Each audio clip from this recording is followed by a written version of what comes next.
నిరీక్షణ prayer house మరియు centre సంఘముల తరఫున మీ అందరికీ నా వందనములు. ఈ దిన వాగ్దానము మత్తయి సువార్త 2వ అధ్యాయం 5వ వచనం. నా ప్రజలను పరిపాలించు అధిపతి నీలో నుండి వచ్చును. మీకా గ్రంథం 5వ అధ్యాయం 2-5 వచనాలలో దావీదు స్వగ్రామమైన బెత్లెహేము ఎఫ్రతా నుండి దేవుడు మరొక ఏలబోవాని లేపుతాడు. అతడు ఆయనకు సేవకుడుగా ఉంటాడు.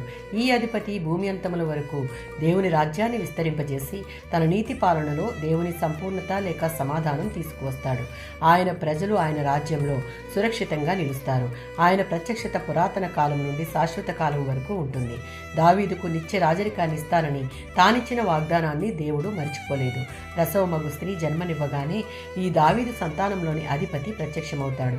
యెషయా గ్రంథం 7వ అధ్యాయం 14వ వచనం మరియు 9వ అధ్యాయం 6వ వచనాలలో 720 సంవత్సరాల ముందు యెషయా ప్రవక్త ద్వారా కన్యక గర్భమందు ఒక కుమారుడు జన్మిస్తాడని ప్రవచింపబడింది.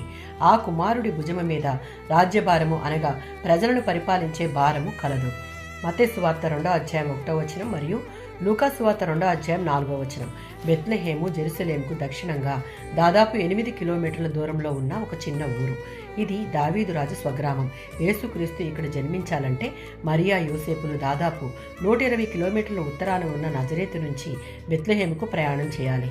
ఆ విధంగా వారు బెత్లెహేముకు రావడానికి దేవుడు రోమ్ చక్రవర్తి యొక్క ఆజ్ఞను వాడుకున్నాడు. దేవుడు తన సంకల్పాలను నెరవేర్చుటకు దేవుడు జీవితంలో అన్ని పరిస్థితుల్లోనూ వాడుకుంటాడు.